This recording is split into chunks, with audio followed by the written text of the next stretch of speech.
I think that idea that order comes from the top and has to be dictated down to the rest of us is the supreme mistake when it comes to understanding where law and order comes from. You are listening to And If Love Remains, a unique show spotlighting people, ideas, science, culture, and art. Your host, Mike Lovett.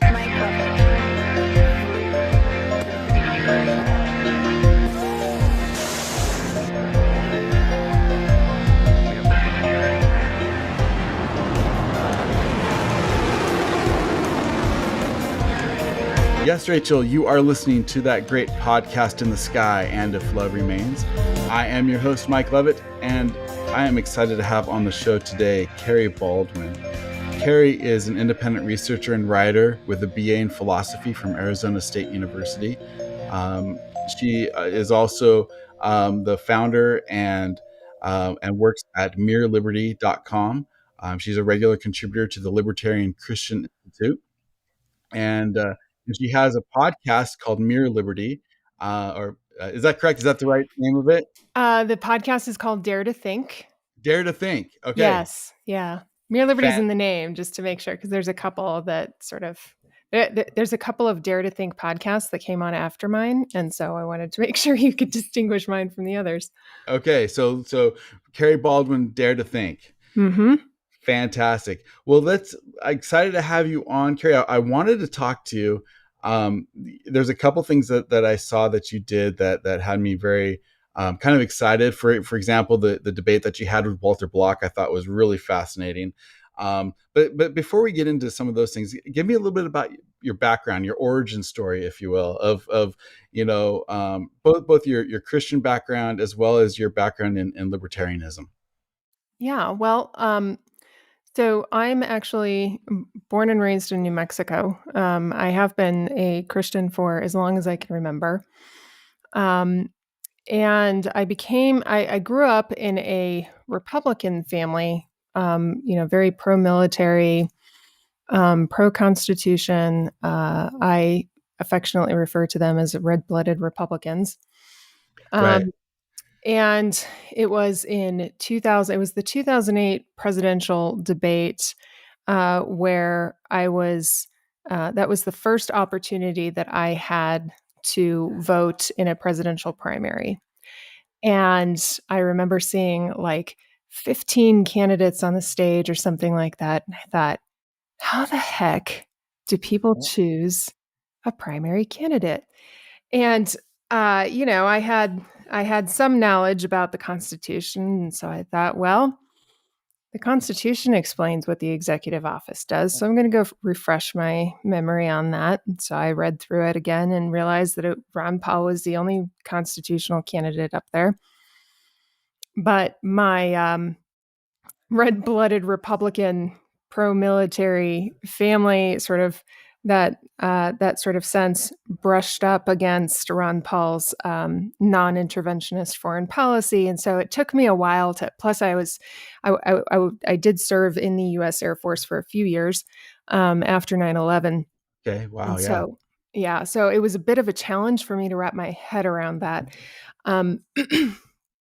It was actually what helped me get around it, though, was hearing a conversion story of an Islamic terrorist who had been in prison.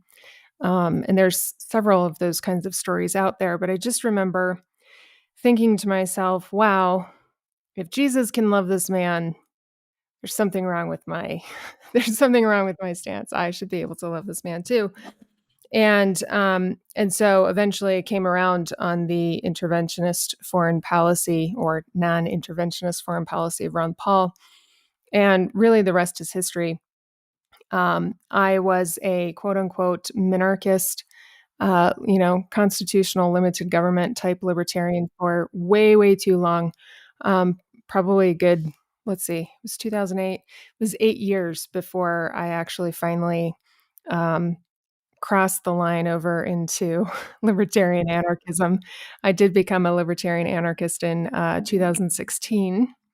And that was after actually exploring more of the theological implications of anarchism and what that meant and how that, played with scripture and that sort of thing. So, Right.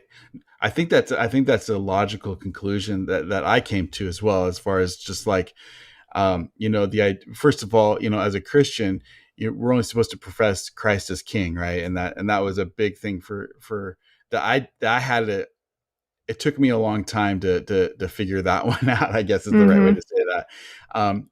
But I also think there's a lot, and let me ask you this, because a lot of times people ask, or I was going to ask, um, I apologize. Let me back up. I think a lot of turnoffs to libertarianism, and maybe the party itself, I know it was for me, was the idea of it seemed to be anti-religious, not just not just do your own thing, but hostile towards religion and Mm-hmm. Christianity.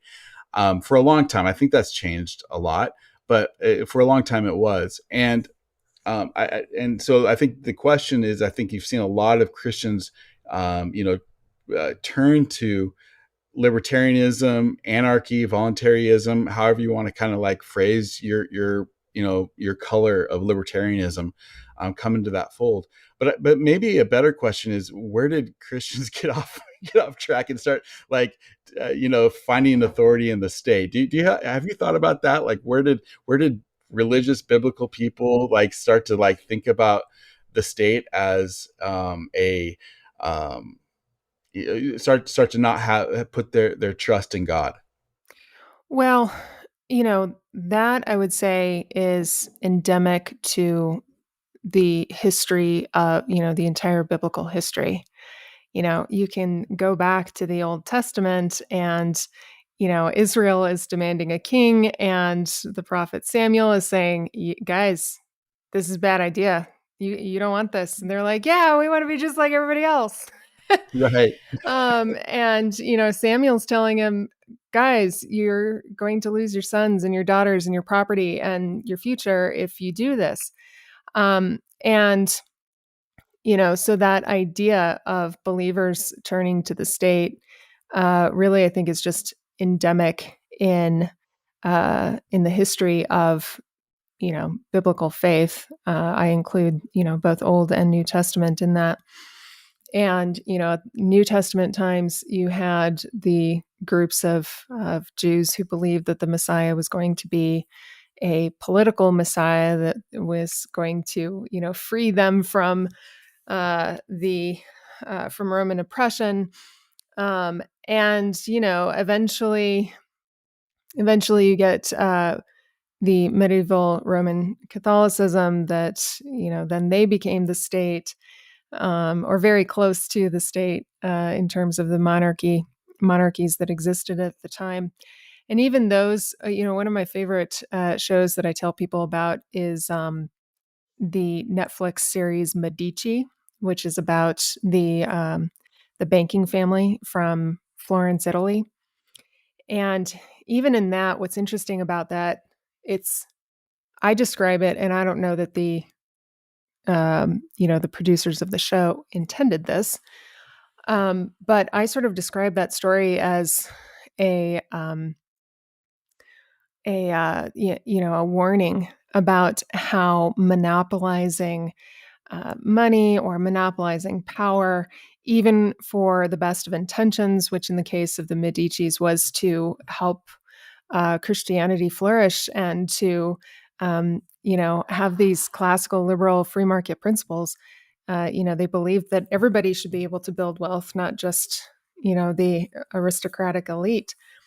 But they monopolized, and it was through that monopolization of power and money that corruption began to spread.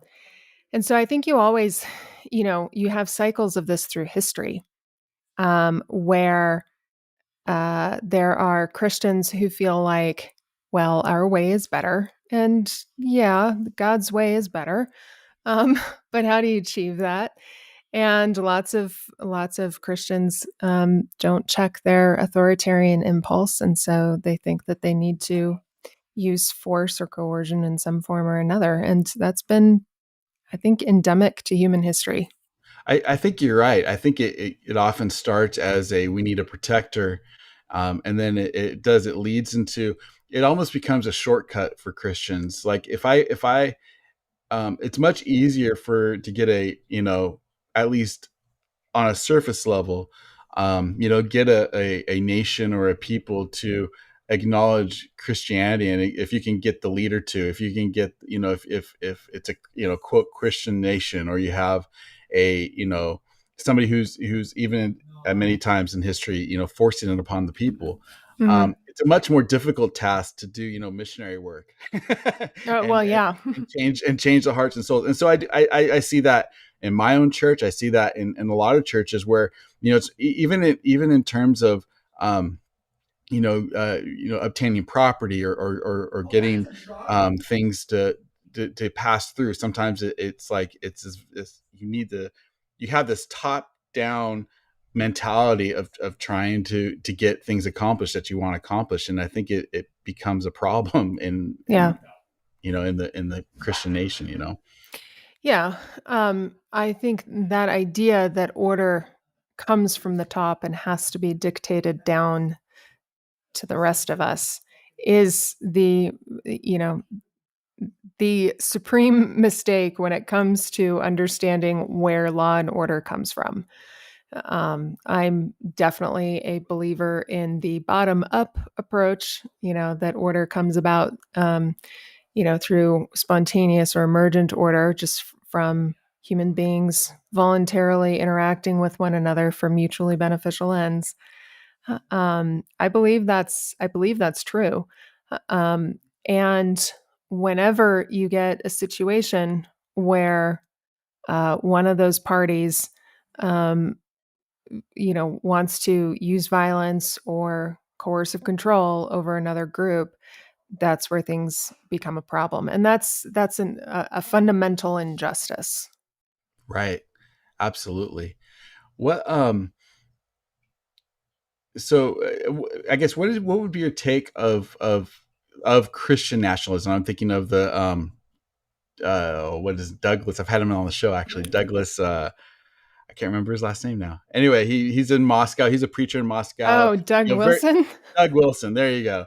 Doug Wilson. There's but he's not the only one. There's other people that have this, idea of a Christian nation. I, I'm not sure how he intends to go about it, or what his philosophy is there, but tell me just that concept of a Christian nation or Christian nationalism as an idea. Well, so Doug Wilson, Stephen Wolfe, are I would say, the two major names, at least in the Reformed world. Reformed world, I'm using air quotes, because I don't really consider him Reformed. But they're sort of the loudest voices. There's a few other people, and I cannot for the life of me remember their names.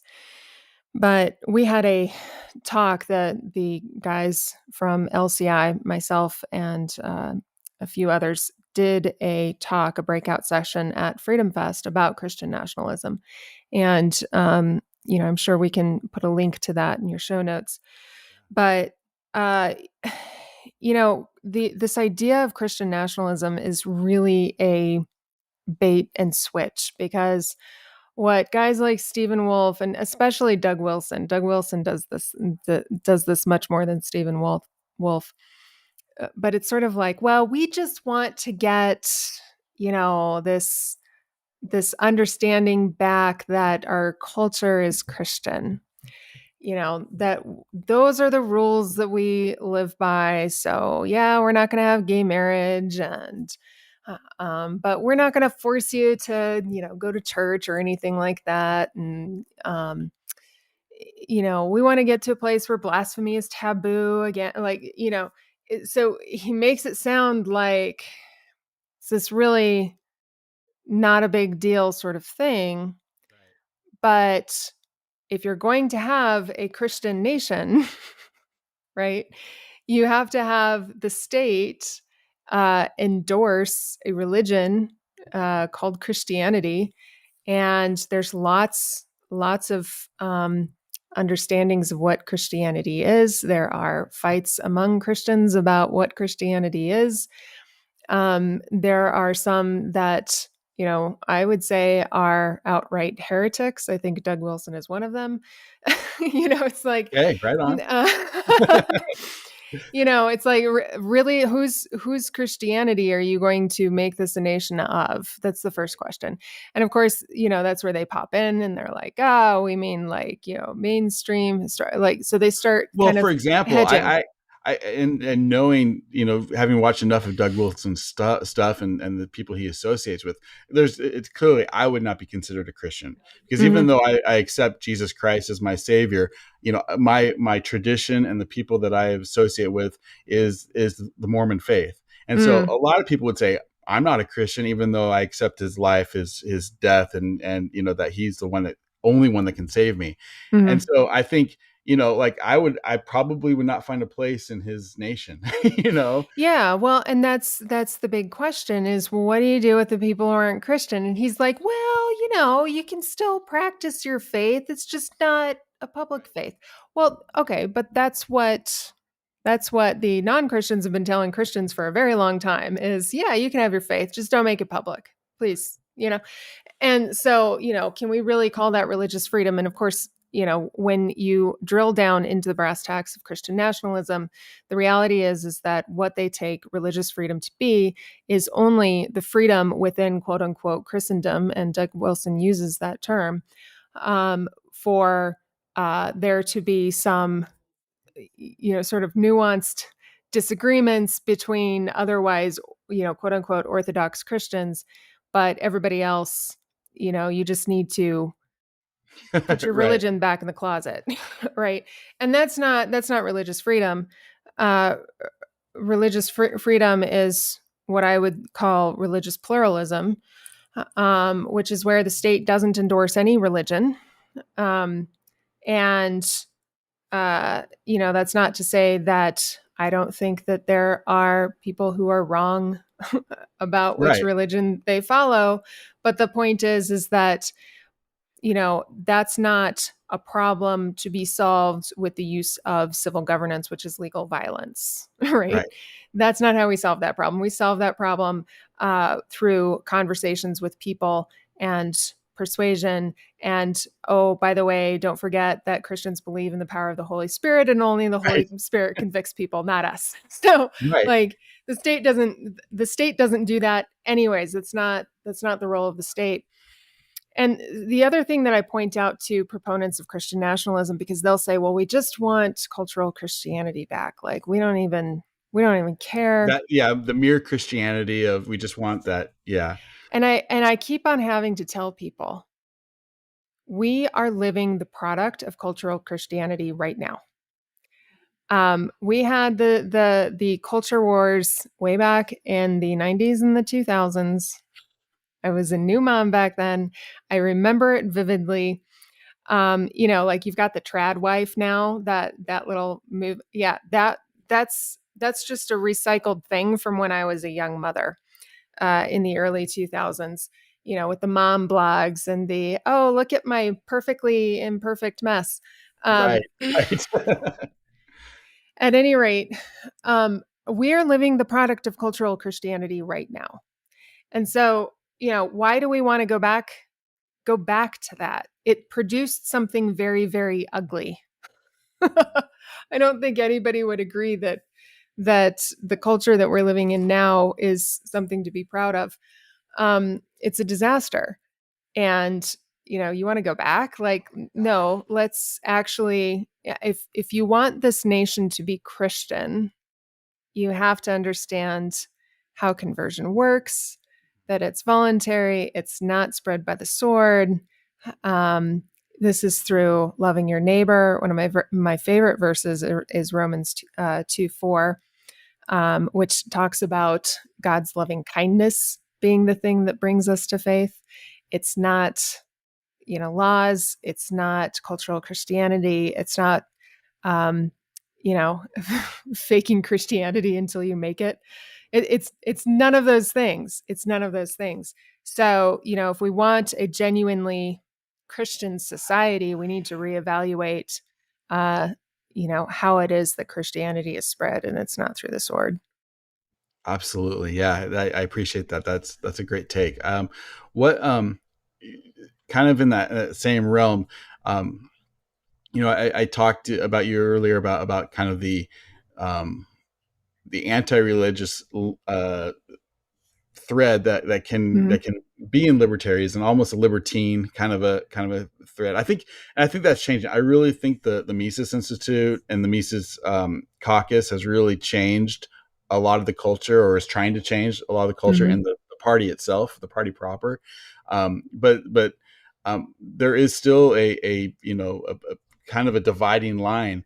And I think one of the interesting persons, if you will, that kind of navigate that line is Walter Block, because Mm.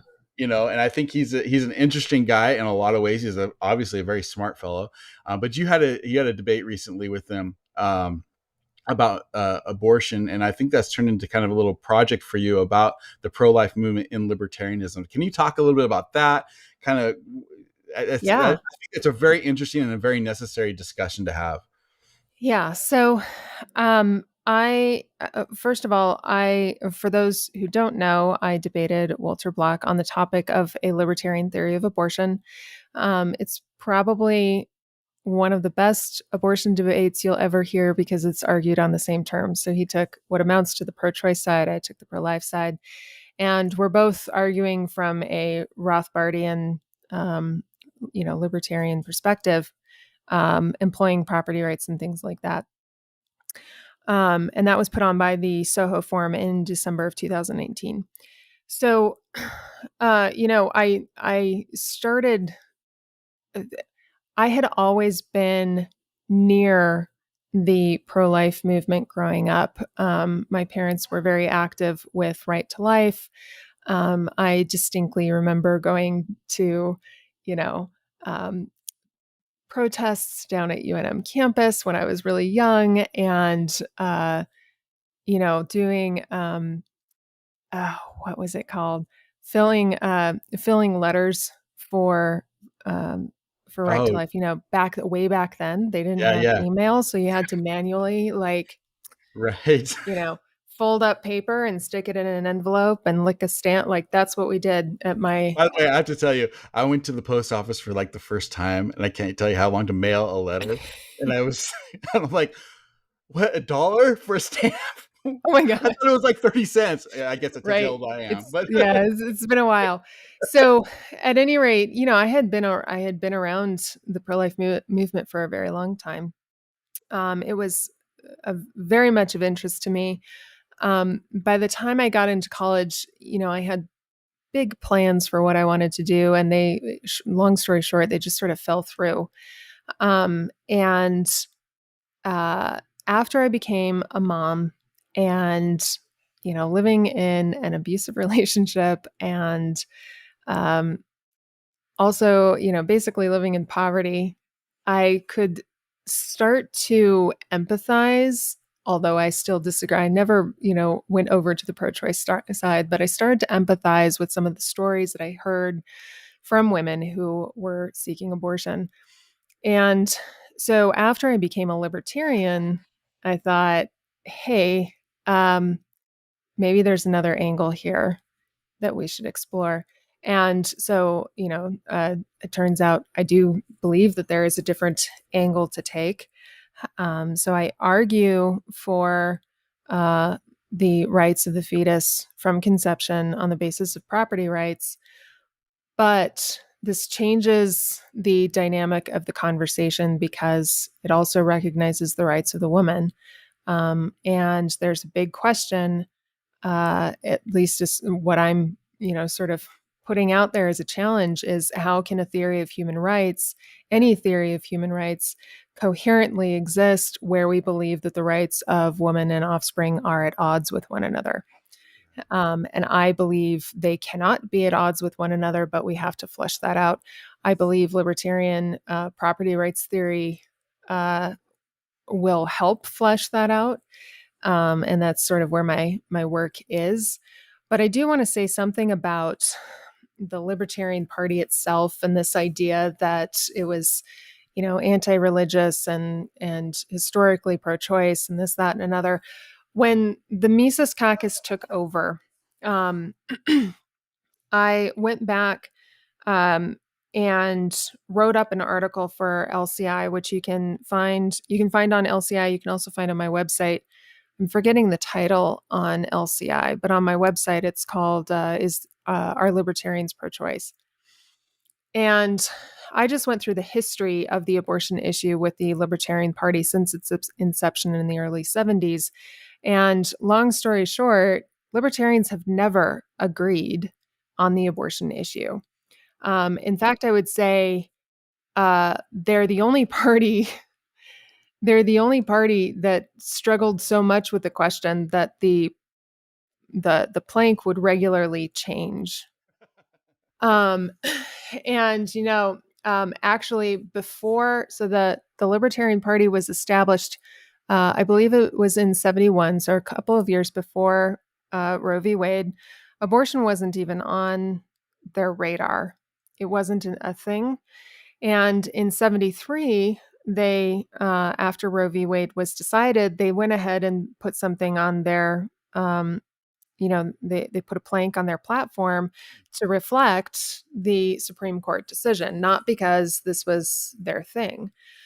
But at any rate, there was always a question about it because people in the Libertarian Party, one, there were legitimate Christians, people who believed that that abortion was a violation of the non-aggression principle.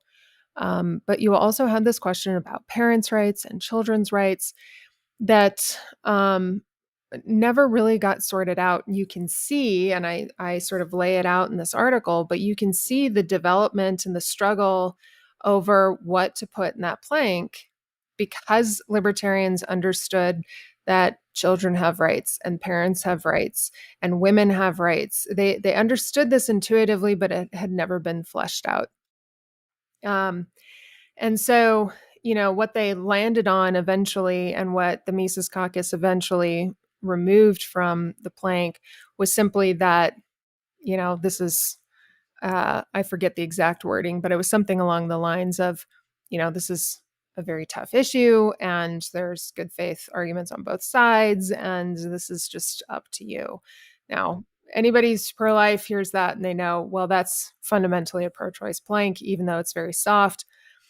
And so that's where people got this idea that libertarians are always pro-choice, but they're not. They libertarians have not been in agreement on this issue.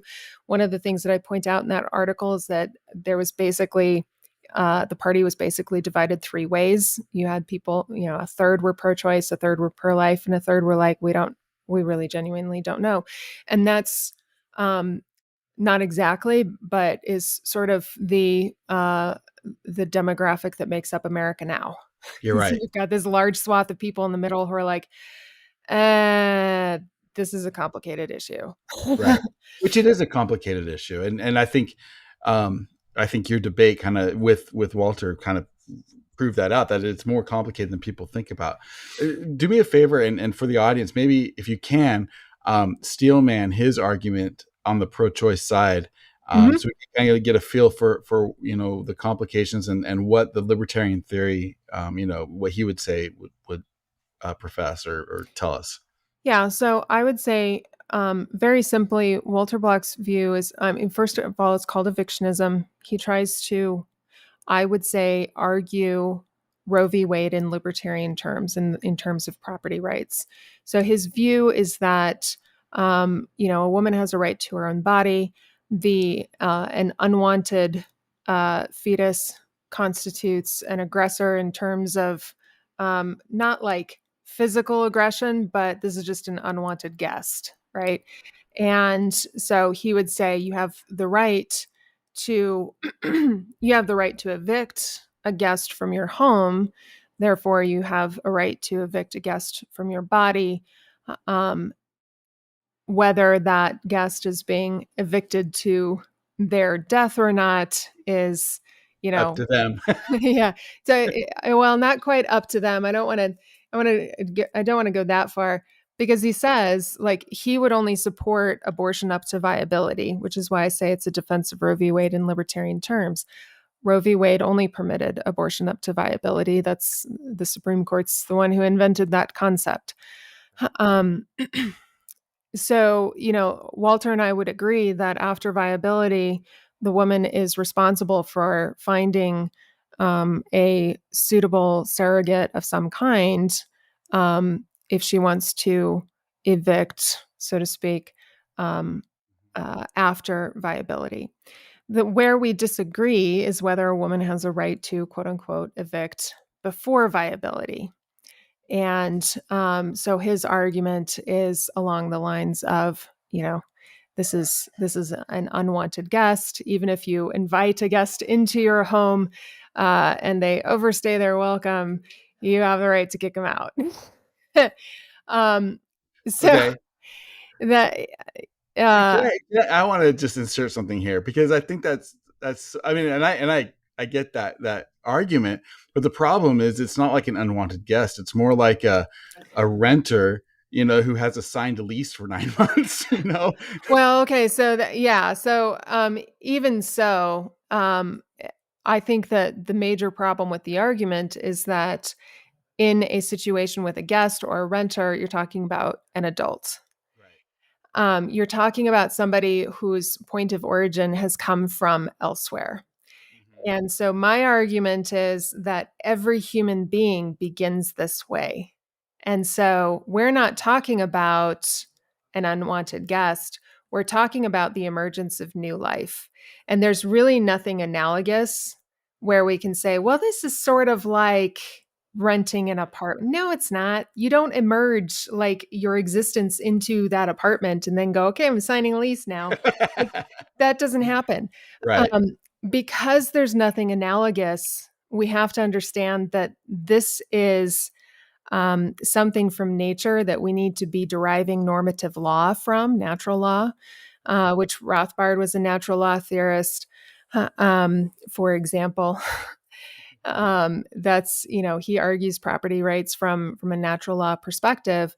And since there's no analogous situation, and this is the way that human beings come into existence, we should be looking at this as a place from which we derive property rights and normative law from, not apply to it.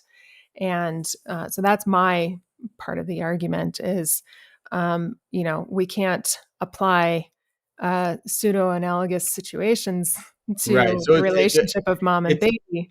it's Yeah. above property rights. It's natural law. It's like this is bigger than, Well, and I would say I do believe that property rights will answer the question.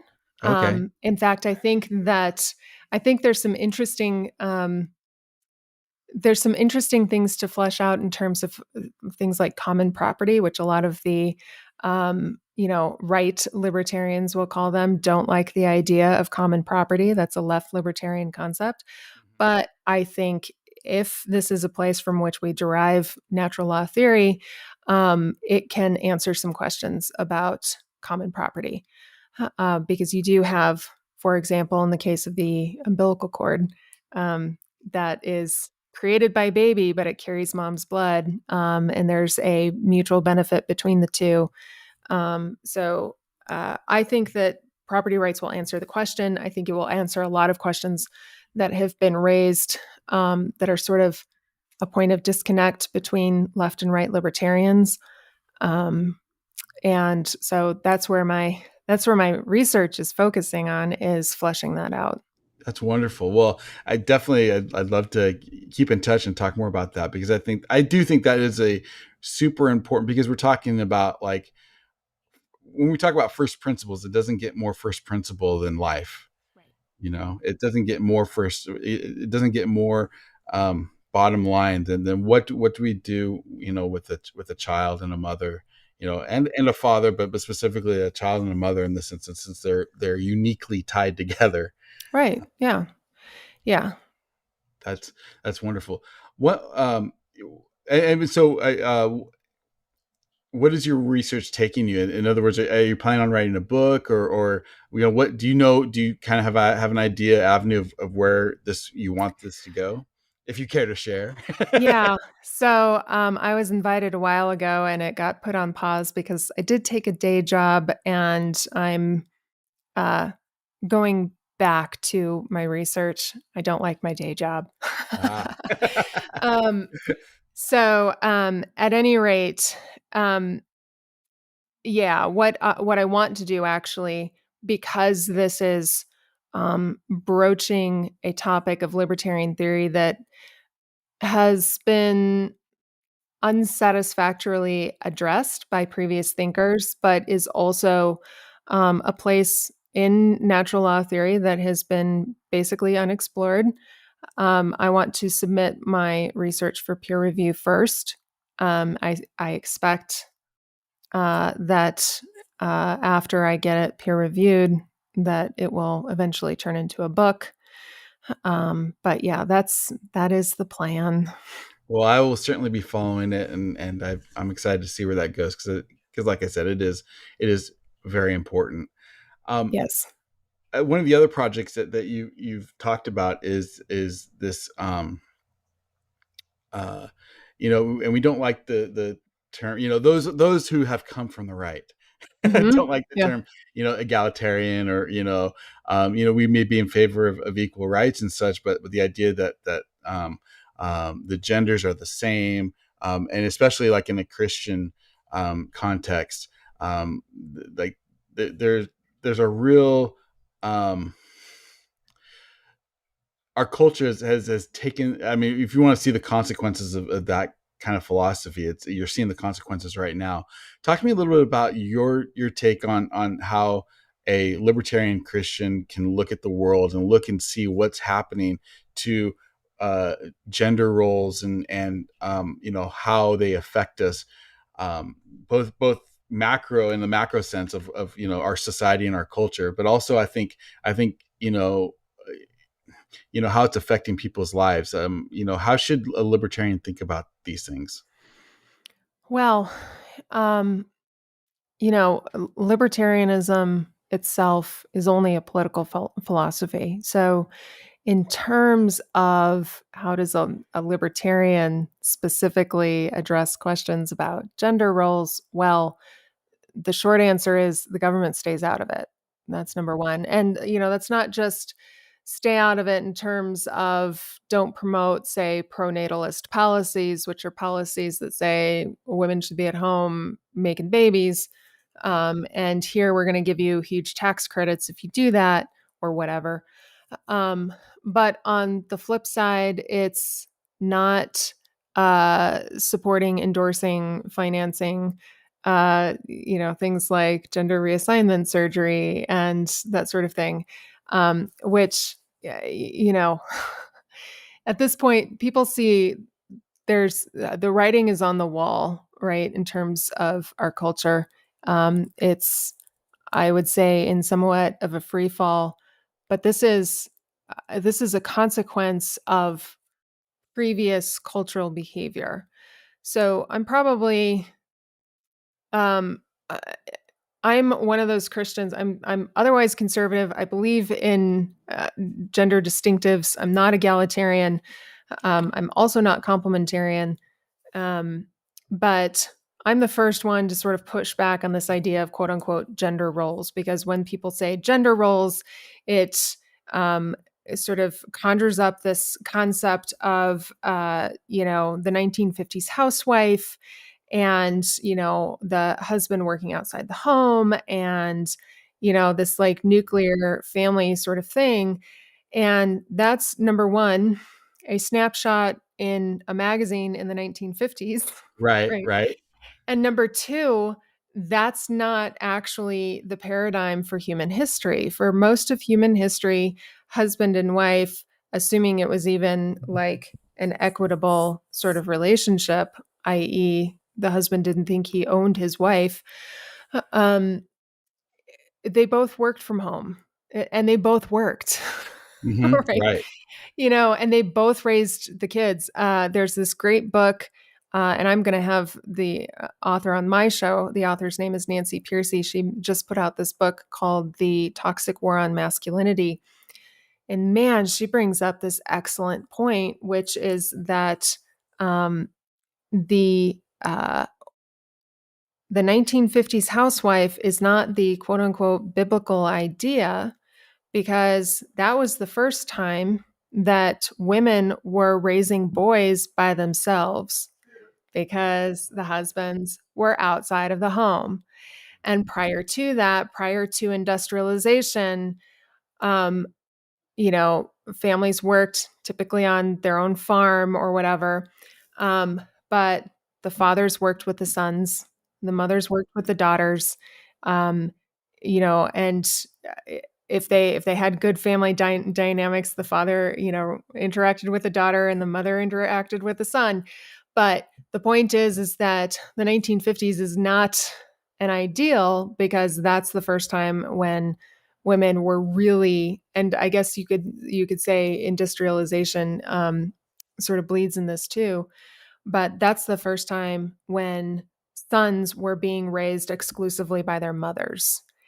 And we talk about a boy crisis, we talk about all the things that are happening with masculinity these days, and it didn't start with feminism. Right. It didn't start there. It started with industrialization. And I'm not even, I'm a free market capitalist. I think industrialization brought a lot of good things, but human beings learn through trial and error.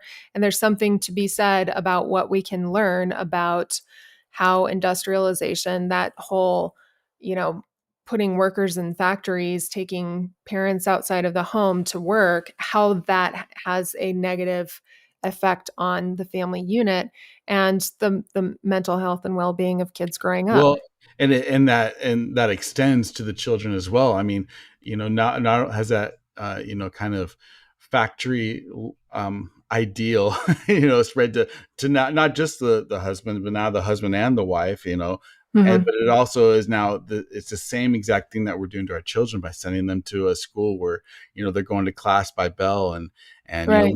we've been fortunate in raising our children to homeschool them, and that's been a real blessing for us. And it's something I would just, no matter where you are in life, I think that's an important thing, because one of the things that I cherish is the relationship that I have with my kids, and my wife has with my kids, and that they have with each other. And honestly, I think that only came through homeschooling and being around Mm-hmm. them as much as we did. Yeah. Yeah. It's very easy to sort of romanticize the idea that kids should have every opportunity, right? It's very easy to romanticize that idea as put them in school and you go to work and let somebody else raise your kid, when the reality is that problems in the home started happening, and problems with kids started happening when you separated the father from the family, by taking him outside of the home to work. It was not like, I hear guys like John MacArthur who's like, men were made to work outside the home and women were made to work inside. And it's like, no, dude, no, like that's not a historical approach. Um, so, when it comes to what we're looking at the culture, where I do believe that we are in a cultural crisis. I was just looking at, this is a bit of a tangent, but because of, I don't know if you heard, the New Mexico governor tried banning the Second Amendment here. I did. Um, that was fun. Yeah. Um, at any rate, I started digging into her executive orders, and she wanted to declare a public emergency on gun violence, and she's claiming all these numbers about kids getting injured, firearms urgent injuries being seen in hospitals. And just for the record, that data is not found on our Department of Health website. I don't know Shocker. where she's gotten that information from, but I did find an epidemiology report from 2019 for New Mexico that talks about quote unquote gun violence and what the breakdown is. And a third of it is from murders, but 2/3 of it is from suicide. And if you go look at the suicide rates for New Mexico, um, men by far are the ones who are committing suicide here. And it's mostly men who are over the age of 80, believe it or not. And that's by far the second highest, though, is older teen boys, but it's not like a close second. There's a pretty wide gap, but it is older teen boys. But and those numbers track fairly consistently over the age ranges until you get to age 80, and 80 plus, they're offing themselves like no tomorrow. But I'm sitting here wondering, okay, why are we not calling suicide a public health crisis? Why are we not asking the questions about why men and teen boys are killing themselves? This isn't, and by the way, the mode of suicide is not typically by gunshot to the head. Right. That's just one way, Right. and it's not the predominant way. Most of it comes by way of drug overdoses. Um, so, why are we not asking these questions? I would like to know. Well, if we ask these questions, my guess is what we would find out is the way we the way we view criminal justice, the way we view civil governance and the role of the state in mental health. Um, what the economy has turned into as a consequence of corporatism, and those sorts of things, what inflation has done and the fact that people can't afford to pay their bills anymore. Like, let's have these conversations and then ask, okay, what is really causing this? It would all go back to the state and it intervening in our lives in unjust ways. Absolutely. And we should continue that conversation because I think that's an important one. Um, I unfortunately I've got to go teach a piano lesson soon. Oh, So well, I have a fun. hard out. Yes, it is fun.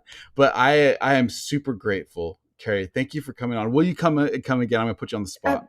yes, absolutely. I would love to come on again. That'd be fabulous. And because I think we didn't get to the New Mexico stuff, which is the Second Amendment stuff, which is fascinating from a lot of different angles. First of all, that she tried to do it, the protests that happened. I mean, there's a lot of stuff that kind of go Yes, around that. And then the lots stuff of that you lots of angles. and the things that you mentioned, I think are extremely valid because it goes to a crisis that is, happening not just in New Mexico. No, you that's know, true. Yeah, not just in New Mexico. Yeah, for so sure. well, thank you again. Before I let you go, how can people find you? What's the best way for people to listen to you, hear you, get in contact, read Yeah, your stuff? so you can find all my work at mereliberty.com. If you want to support my research on abortion and also help me get out of my day job, you can become a member on my website. I've got two tiers. There's a basic tier for just $5 a month, and then there's a premium member tier for 27, which comes with some benefits.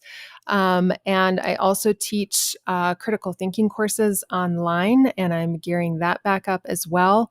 And my students who've taken those courses absolutely love them. You can see testimonials there. But yeah, you can find everything, including my podcast, Dare to Think, on mereliberty.com. If you're interested in the libertarian stuff from a Christian perspective, we also have reformedlibertarians.com.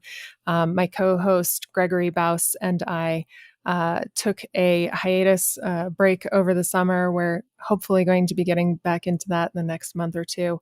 But that's a great resource for finding about libertarian philosophy from a Reformed theological perspective. Very good, very good. So go check it out. By the way, the critical thinking courses, are those geared for adults or for what? Tell me what your audience you're looking for that. So I've I'm thinking of done. homeschool people. Yes, I've done middle school, high school, and adults. And typically, the middle schoolers and high schoolers are homeschooled. So that is an option. If I can get 15 students for a class, I will start one up. So if you know of any, then feel free to contact me. But all that information, what the course content is, you can find on the website under course membership. And you can see that divided up by middle school, high school, and adult. And I do intend to also have some self-study courses published in the very near future. Wonderful. All right. mirrorliberty.com. Go check it out there. Mike is gone. You are listening to And If Love Remains. Gone but not forgotten. First of 23 installments requested by Dr. Levitt. Trying to be in compliance here because we're taking him and that whole organization down.